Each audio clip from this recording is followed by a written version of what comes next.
இது எல்லாத்தையும் விட முக்கியம், உங்களுக்கு ஸ்டோரி நாலேஜ் வேணும், கதை நாலேஜ் வேணும்.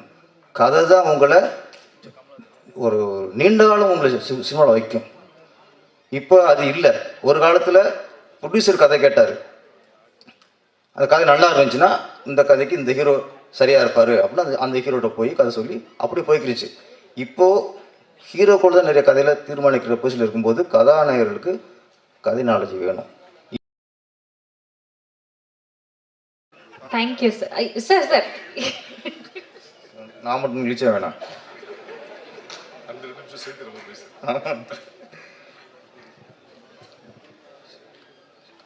சினிமா துறையிலே இயக்குனர்லேயே விவரமான ஆள் யாருன்னா பாக்யராஜ் சார் தான்.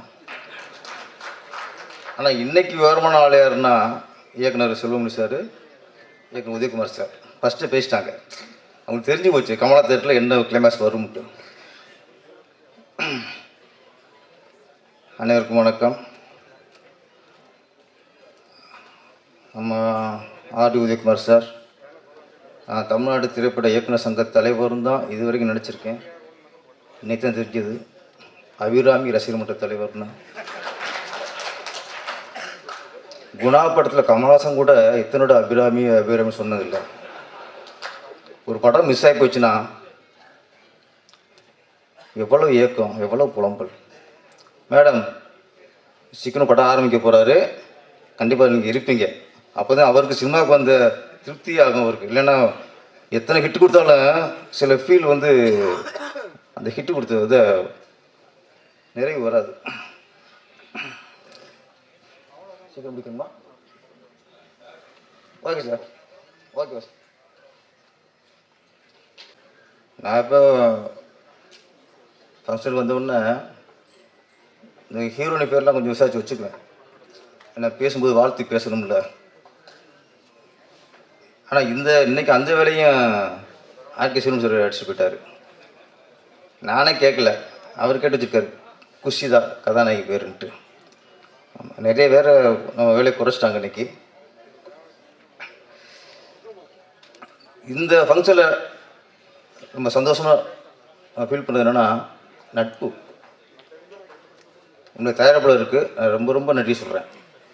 நான் ஒரு நண்பனுக்காக அவரை இயக்குனர் ஆக்கணும்னு ஒரு படம் எடுக்கிறதுங்கிறது பெரிய விஷயம். அதுக்கு நான் உண்மையிலேயே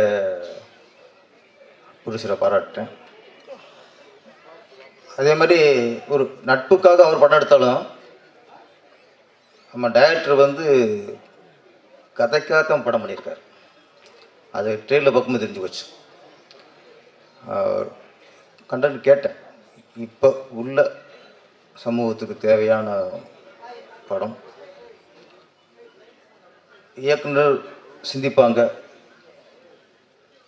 ரசிகர்கள் படத்தை பார்த்துட்டு போயிடணும். சிந்திக்கிற வேலையெல்லாம் இயக்குனருக்கு, மக்கள் வந்து படத்தை பார்த்துட்டு போயிடணும். ஆனால் சில இயக்குனர் தான் அவரும் சிந்தித்து மக்களையும் சிந்திக்க வைப்பாங்க. இந்த படம் மக்களையும் சிந்திக்க வைக்கிற படம். ஐபிஎல் ஒரு சமூக சிந்தனையோட, சமூக அக்கறையோட கருணாநிதி அவர்கள் படத்தை எடுத்திருக்காரு. கருணாநிதி அப்படிங்கும்போது அது சாதாரண பெயர் இல்லை, அது பவர்ஃபுல் பேர். அது தமிழ் திரையுலகில் கருணாநிதி அப்படின்னா இந்த வரலாறு இருக்க வரைக்கும் அந்த பேர் சினிமாவில் இருக்கும். ஏன்னா அரசர் கதைகள், சாமி கதைகள் வெறும் பாட்டாக போய்க்கிற காலகட்டத்தில் இந்த சினிமா அப்படியே திருப்பி போட்ட படம் பராசக்தி. கலைஞரோட வசனம். அதுக்கப்புறம் சினிமாவை வேறு ரூட்டில் போயிடுச்சு. ஆரம்ப காலகட்டத்தில் இந்த ப்ரொடியூசர் அந்த பேனர் நேமில் தான் டைட்டில் போடுவாங்க. ஏவிஎம்மின் வாழ்க்கை, அது மாதிரி தேவரின் தெய்வம், ஜெமினியின் ஒளி விளக்கு, இப்படி பேனர் போட்டு தான் டைட்டில் வரும். அதுக்கப்புறம் இயக்குனர் காலம் வரும்போது தான் ஃபஸ்ட்டு ஆரம்பித்தது ஸ்ரீதர் சார். அவர் வந்ததுக்கப்புறம் தான் ஸ்ரீதரின் நெஞ்சில் ஒரு ஆலயம் அப்படி, அப்புறம் பாலச்சந்தரின், அப்புறம் பாரதி ராஜாவின், அது ஆரம்பம். ஒரு ப்ரொடியூசர் பேர் போகிறது ஓகே, இயக்குனர் விட்டு அடிச்சதுக்கப்புறம் அவங்க பேர் போகிறது ஓகே. ஆனால் ஒரு வசனகர்த்தா அவர் பேரை போட்டு ஒரு டைட்டில் வர்றது அந்த கருணாநிதிங்கிற வார்த்தை பேர். கருணாநிதியின் பராசக்தி, கருணாநிதியின் பூம்புகார். அங்கே பேனர் இருக்காது, டைரக்டர் கீழே இருப்பாங்க. அப்போ ஒரு வசனகர்த்தா அந்த ஒரு படத்தை தாங்கி நிற்கிறார். கருணாநிதியின் போட்டு போகிற அளவுக்கு. அதனால் சில நேரத்தில் நம்ம பேரை காப்பாற்றுறோமோ இல்லையோ, அவங்க பேரையும் காப்பாற்றணும். கருணாநிதி சார், இப்போ உங்கள் பேரை காப்பாற்றுறது இல்லையோ, நீங்கள் அவர் பேரையும் காப்பாற்றுற நிலைமையில் இருக்கீங்க இப்போ. அதனால் நான் என்ன சொல்கிறேன்னா, இந்த படம் வெற்றிக்கு அப்புறம் நீங்கள் தொடர்ந்து வெற்றி கொடுத்து இயக்குனர் கருணாநிதியின் அப்படின்னு டைட்டில் போகிற அளவுக்கு நீங்கள் வெற்றி அடையணும்.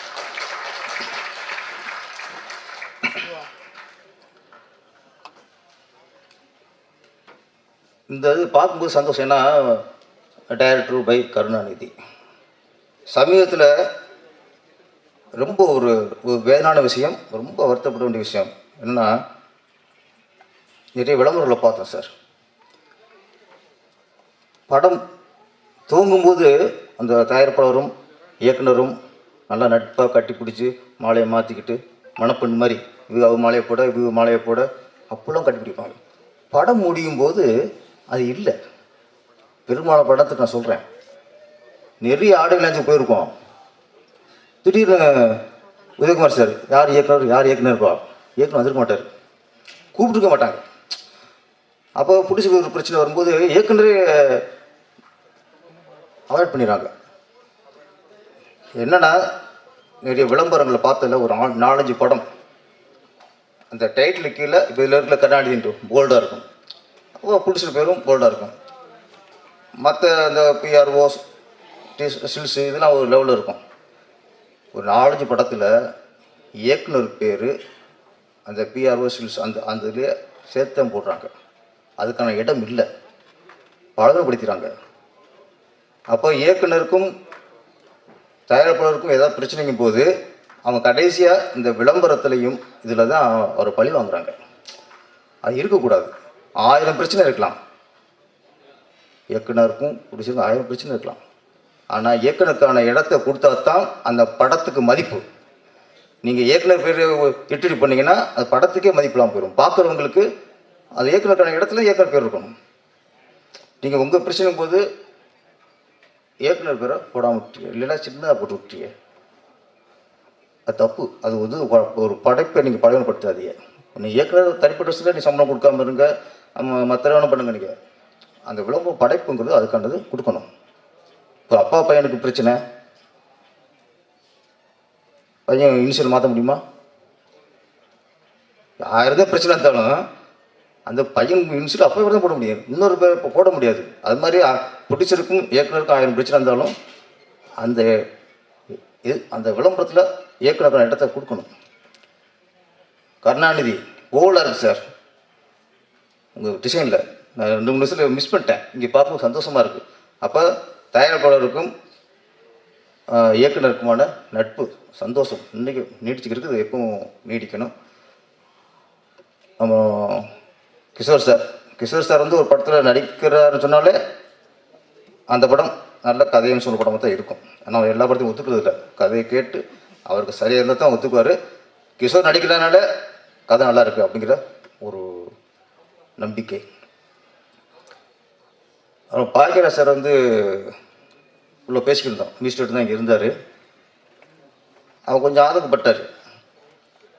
போகிற பாடல்கள்லாம் திருப்பி அவங்க பாடுற மாதிரி இல்லை, கேட்குற மாதிரி இருக்குது, யாரும் திருப்பி பாடுற மாதிரி இருக்குல்ல, பாடவும் முடியல ஃபீல் பண்ணியிருந்தார். ஆனால் இந்த ஐபிஎல் பாடல்கள் அனைத்தும் நாங்களும் பாடுற மாதிரி இருக்கு. எப்போ ஒரு பாடலை கேட்டு திருப்பி மக்களும் பாடுறாங்களோ அதுதான் சிறந்த பாடல். அதான் போய் சேரும்.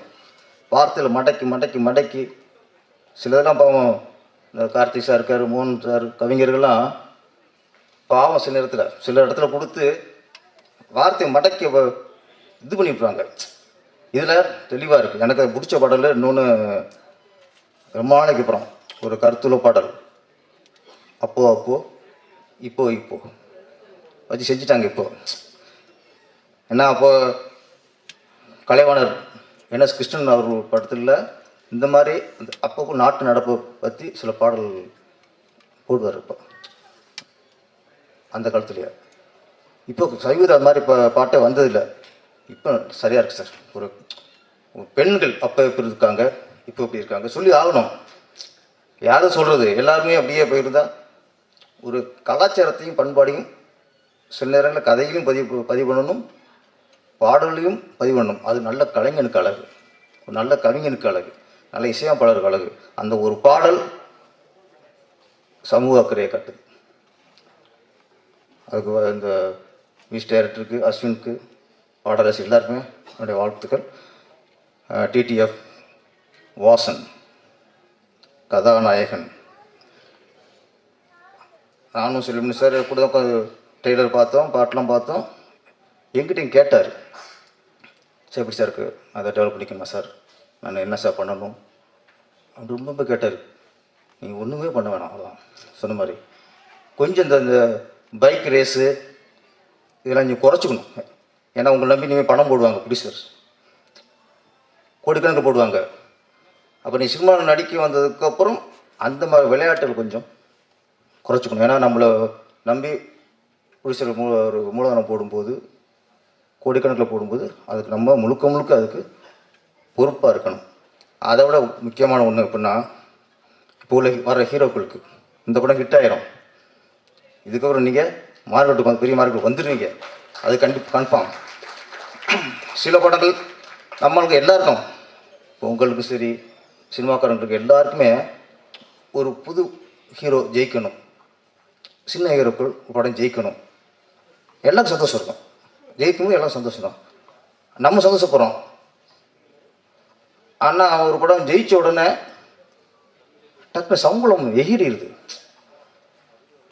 இங்கே உதவி இயக்குநர்கள் நிறைய பேர் கதையை வச்சுட்டு என்ன பண்ணுறாங்க, அவங்க பட்ஜெட் ஓகே, ஒரு இப்போதைக்கு 3 கோடிங்கிறது ஒரு பட்ஜெட்டாக இருக்குது. அப்போ ஒரு ஹீரோ ஜெயிக்கிறான், ஓகே புது ஹீரோ ஜெயிச்சிட்டாரு, இவர்கிட்ட போனால் இந்த பட்ஜெட்டில் நம்ம கதை பண்ணிடலாம் அப்படின்னு சம்பளம் கேட்கும்போது என்ன பட்ஜெட்டோ அந்த சம்பளத்தை ஹீரோ கேட்குறாரு. அப்போ அங்கேயே மாட்டிக்குது.